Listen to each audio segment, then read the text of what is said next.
30 aircraft. This was designed as a tactical transport. I know my audience here, you guys are a bunch of hurt guys, but this is for the non-C-130 guys out there. It's a tactical transport. So this airplane was designed to go in and out of short, unimproved landing zones, take cargo and supplies. Marine Corps used it for a lot of different missions out there. We use it for air-to-air refueling. This one isn't configured for it, but we do that. We use it for airdrops. So what we're going to do is we're going to give you a little demonstration of the capability. These are actual techniques that we would use in a combat situation in order to keep us safe. So everything we do today is tactical, it's within our parameters, and it's something that you would see out there in the fleet in a combat situation in order to keep us alive. So we're going to start off, we're going to set max power. I'm going to do what's called a low transition to max power climb. I'm going to accelerate the airplane. Once we get safe flying speed, I'm going to pop it off the deck, keep it about 6 feet off the deck as we accelerate. We'll get the gear up at 150 to 170 knots. I'm going to call pulling. It'll be a 45-degree nose-up pull. You'll feel that come on. The G's will be coming on you. You'll get about 2 G's on that pull. Once I get up to the top, I've traded that airspeed for altitude. I'm going to go ahead and do an aggressive pushover. At that point, you're going to get a couple seconds of a negative G. So you might see some stuff go flying. You're going to feel weightlessness. You're going to see some of these guys in the back. They'll be floating up. It's going to be like being on the space station for a couple minutes there. If anything goes loose at that point, goes flying, just go ahead and grab it. Hold on to it until the end of the flight. At that point, we're going to go ahead and accelerate. Make sure we're clean. We're going to clear ourselves left and right. Then we're going to set up for what's called the parade pass. So the parade pass, we're going to come around right in front of the crowd.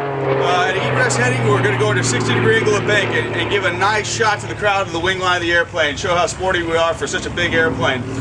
Once we're done with that, we're going to come out, climb up, set up for the flat pass. Now the flat pass is a low altitude, high speed pass. Give you a little perspective, we're going to be 60 feet off of the ground at that point. Now 60 feet is about the distance between the wing root to the wing tip on this airplane. We're going to be traveling at 320 knots, which is 370 miles per hour. So if you get a chance at that point, go ahead and look outside, get a sense for how quickly the ground is rushing by and exactly how fast we go. After the flat pass, we're going to do what's called a min radius turn. We're going to demonstrate how tightly this airplane can turn. So again, into a 60-degree angle of bank, 2G turn, and we're going to hold it all the way around just to show how tightly we can turn. We're going to come out head on with the crowd. We're going to overfly the crowd about 100 feet. Then we're going to go ahead and pop up to a downwind for the landing. Once we're set up on the downwind, we'll get ready. We'll configure. We'll get our gear. And then I'm going to come around and line up on runway center line. Now, one of the techniques that we would use in combat is to stay high till we're over a protected airspace. So if there was a threat out there, we wanted to stay high to stay maybe out of a small arm flyer. One of the techniques is to drive in high and then do a steep descent, steep approach angle. Now, a normal descent to landing is a 3-degree glide slope all the way down to touchdown. I'm going to push it 25 degrees nose over today. So again, you're going to feel that once we do that. We're going to go down. This airplane, like I said, was designed to land at short distances. Now, I got a 100,000-pound airplane today, give or take. I'm going to stop it at about 1,000 to 1,200 feet. So once I'm on the ground, it's not going to be probably the smoothest landing you've ever had. Some pilots like to pride themselves on how smoothly they touch down.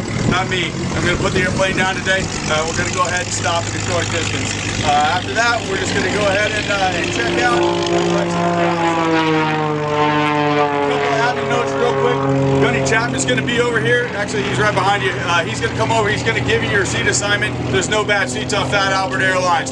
Like I said, if anything goes loose during there, if you got I see some of you guys got camera equipment, anything, make sure you hold on to that. Use the lanyards. If it does come loose, just grab it, hold on to it till the rest of the flight. You'll be given an air sickness bag. Recommend it. Whether you think you're going to use it or not. Everything that goes on Fat Albert Airlines comes off Fat Albert Airlines, and if you do end up using it, it's yours to keep and take with you. All right?